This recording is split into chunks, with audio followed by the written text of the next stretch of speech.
Bonjour et bienvenue sur la chaîne Maths et Jeux. Dans cette vidéo, nous allons étudier ensemble les variations de l'aire d'un triangle en fonction de sa hauteur. Pour cela, on va commencer par une construction dans cette partie du fichier.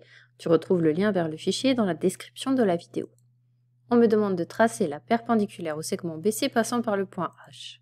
Je choisis l'outil perpendiculaire, je clique sur le segment, puis sur le point H.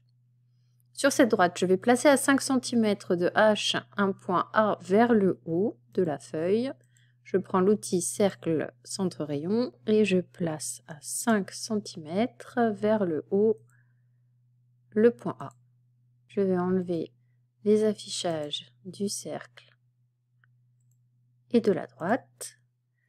Je trace le triangle ABC. Et je vais placer un point M sur le segment AH. Pour cela, je trace le segment AH. Je choisis l'outil point, je place M sur ce segment. Je renomme le point. Je vérifie qu'il appartient bien au segment.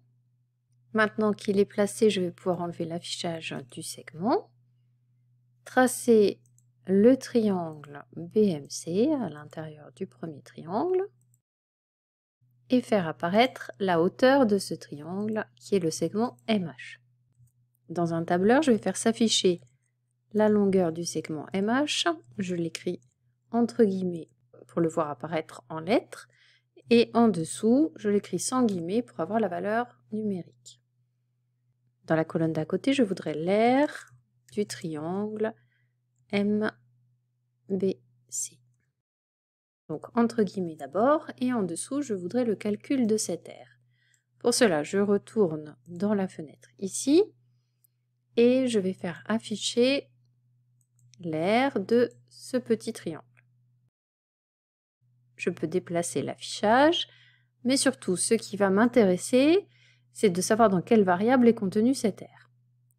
Je vais aller ouvrir la fenêtre d'algèbre, donc ici, affichage, et je coche fenêtre d'algèbre. Alors, je reviens sur ma fenêtre. L'aire du triangle, c'est 4,36 cm², c'est donc T2. Je peux refermer la fenêtre d'algèbre. Je reviens ici, T2. Je déplace le point M et j'observe que l'aire du triangle augmente lorsque la longueur de la hauteur augmente, ce qui est normal puisque l'aire d'un triangle, c'est base fois hauteur divisé par 2. Je vais maintenant afficher la courbe représentative de la fonction qui représente l'aire du triangle MBC en fonction de sa hauteur MH.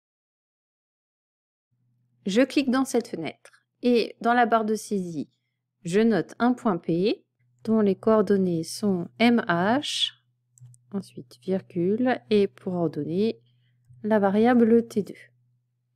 Donc voilà le point P, je peux grossir un peu l'affichage. Lorsque je déplace le point M sur le segment, j'obtiens la courbe représentative de ma fonction. Je fais s'afficher la trace de ce point.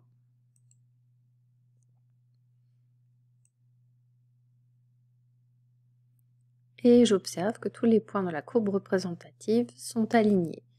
La courbe représentative de cette fonction, c'est une droite, bon ici un segment parce que je me suis intéressée à l'intervalle 0,5, une droite qui passe par l'origine du repère. C'est la fin de cet exercice, merci de l'avoir suivi et à bientôt pour une prochaine vidéo.